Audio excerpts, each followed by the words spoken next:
नमस्कार,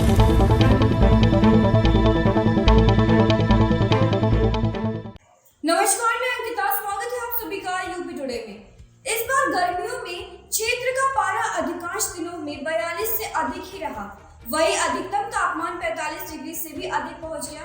भीषण गर्मी में इंसान हो या जानवर शीतल वृक्ष की छाया तलाशते हुए नजर आए। ऐसे में वृक्षों की कमी सभी को महसूस होती है। वृक्षों की इस कमी को दूर करने के लिए विगत 23 वर्षों से लगातार वृक्षारोपण कर रहे रोजवास निवासी शिक्षक देवी सिंह परिहार, जिन्होंने अब तक लगभग 14,000 पौधे न सिर्फ लगाए बल्कि भीषण गर्मी में भी नियमित पानी देकर अधिकांश पौधों को वृक्ष का रूप भी प्रदान किया। देखिए ये रिपोर्ट।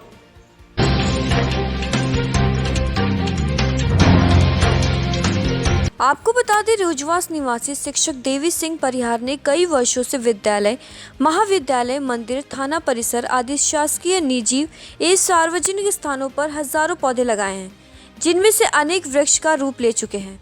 पर्यावरण के प्रति लोगों को जागरूक करने के लिए श्री परिहार स्वयं अपने व्यय पर नर्सरी से पौधे खरीदकर उन्हें निःशुल्क वितरित करते हैं।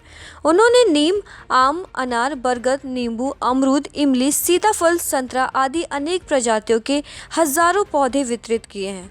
पौधे वितरित करने के लिए वे विभिन्न विद्यालयों में जाकर बच्चों को पौधे भेंट करते हैं। श्री परिहार अपने लगाए हुए पौधों को नियमित पानी देते हैं। भीषण गर्मी के दौर में जब क्षेत्र में जल संकट गहराता है, तब वे टैंकर से पानी खरीदकर पौधों को पानी देते हैं। केवल पर्यावरण दिवस की शुभकामनाएं देने से ही काम नहीं चलता है।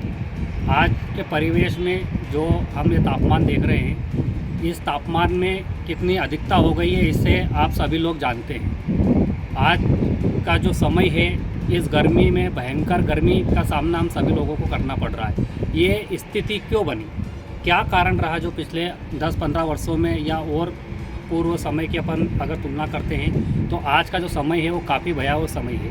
और ये स्थिति क्यों निर्मित हुई, इसका सबसे बड़ा कारण है कि लगातार हम लोग जाने अनजाने में अपनी संपत्ति को और बढ़ाने के चक्कर में या अपनी जगह को और फैलाने के चक्कर में अपन पेड़ पौधों को काट कर अपनी जगह को बढ़ाने का कार्य जोरों पर चल रहा है।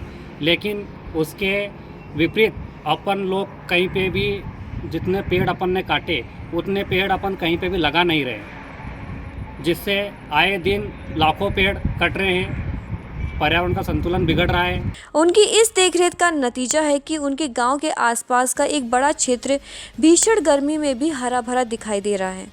श्री परिहार द्वारा अपने ग्राम रोजवास में लगभग 23 वर्ष पूर्व लगाए गए पौधे वृक्ष के रूप में लोगों को शीतल छाया के साथ ही फल व फूल भी प्रदान कर रहे हैं। पास में ही पौधे, और साथ ही मैं ये काम ये भी करता हूँ कि लोगों को भी पौधे वितरित करता हूँ। नर्सरी से स्वयं के खर्च से पौधे लाता हूँ और लोगों को वितरित करता हूँ कि आप पौधे लगाइए।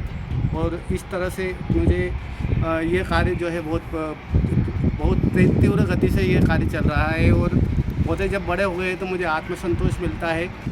और ये वायुदूत एक बहुत अच्छी योजना है और मध्य प्रदेश शासन ये चाहती है कि सभी लोग पौधे लगाएं और जो है दिखे भी सही सभी लोगों को कि ये पौधे लगाए हैं। तो ये सब ऑलरेडी ऑनलाइन जो है दिखता है, वहाँ मध्य प्रदेश शासन के ऐप पर भी दिखता है, उनके पोर्टल पर भी दिखता है। तो ये एक ऐसा कार्य है जो धरातल पर दिखाई देता है। बहुत ही अच्छी योजना है। और मैं तो सभी लोगों से निवेदन करता हूं कि हमें ये कुछ प्रचार प्रसार की आवश्यकता नहीं है। मैं तो ये चाहता हूं कि पूरा क्षेत्र जो है हरा भरा हो। जो जंगल की कटाई हो रही है उसे रोकना बहुत ज़रूरी है। और जो ये गर्मी पड़ रही है, तो ये जो जलवायु परिवर्तन हो रहा है, बहुत अधिक गर्मी हो रही है, इसका कारण भी यही है कि पेड़ पौधों की जो है गर्मी की वजह से पेड़ पौधों की कमी की वजह से ये जो है हमें गर्मी लग रही है। तो हमें अधिक वृक्षारोपण करना चाहिए, क्योंकि हमारे यहाँ जनसंख्या के अनुपात में पेड़ पौधे बहुत कम हो गए हैं। हमें इन्हें बढ़ाना होगा। ऐसे देश दुनिया की तमाम खबरों के लिए देखते रहिए यूपी टुडे।